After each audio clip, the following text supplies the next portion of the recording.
princess. Kabuhayan yung pamilyang pagkakasalan ko.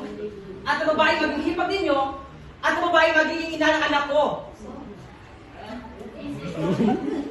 Hindi ko naman alam na wala palang maling mali siya yung happy ending dun sa website. Ikaw ay may mali siya eh. Hindi mo ba alam na munti ka nang itimanda ni Tito Boy?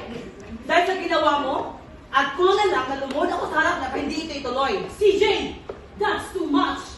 Nagkamali siya, umamin na siya, nag-sorry na siya. Isn't that enough? No, that's not enough.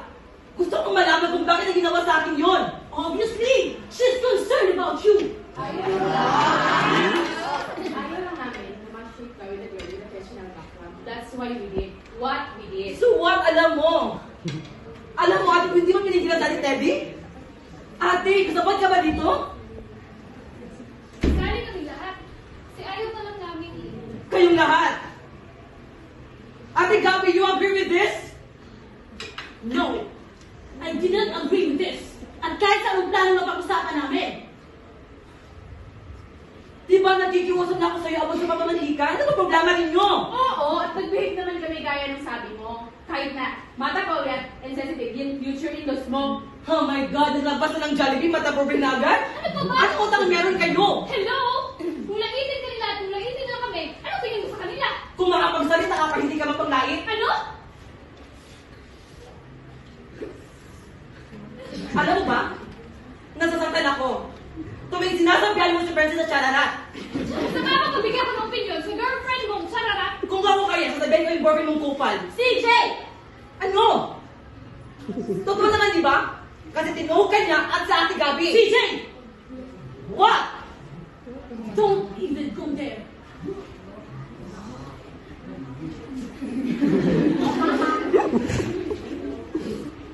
My gosh, Ate Gabi. Oo, tama ka. Pero sumusobra ka na. Kayo ang sumusobra! Masyado niyo akong kinakuha sa mga bagay na gusto ko. Dahil Hindi sobrang na kailangan mahal. Sana isipin mo yun bago mo magsalita ng mataas ang mga tao dito. CJ, pinoprotektahan lang kita. You're our baby brother. Hiningi ka namin sa Diyos. O hihingin niyo ako. Pero hindi na ako bata. Matanda na ako. At may sariling pangarap. At gusto ko na magkaroon ng pamilya. Ano bang gusto ninyo? Ha? Sa kahit ayat gusto ninyo, itutuloy ko ang kasal ko kung princess. My God! My God! Ito naman yung stupid yung plano yun? No! That plan is really stupid! Kaya pala galit na galit yung isa. Hindi mo ba dinamit ang utak mo? Hindi ka ba nag-iisip? Ang tanga lang ng tanga. Guess ko na, palpak nga eh. Huwag mo na umitin. Oo nga! Imbis na pigilan natin siya, ngayon mas gusto pa niyang pakasalan yung princess na yon. Ang tanga.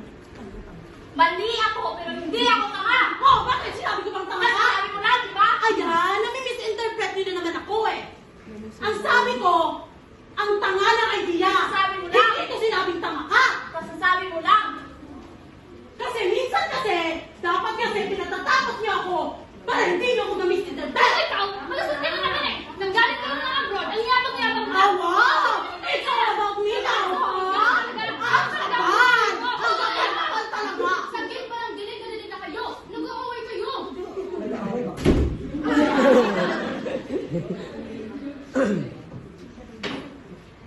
Hindi na-practice namin yung motivation ni Gabi. Debate ko. Yes, ma'am.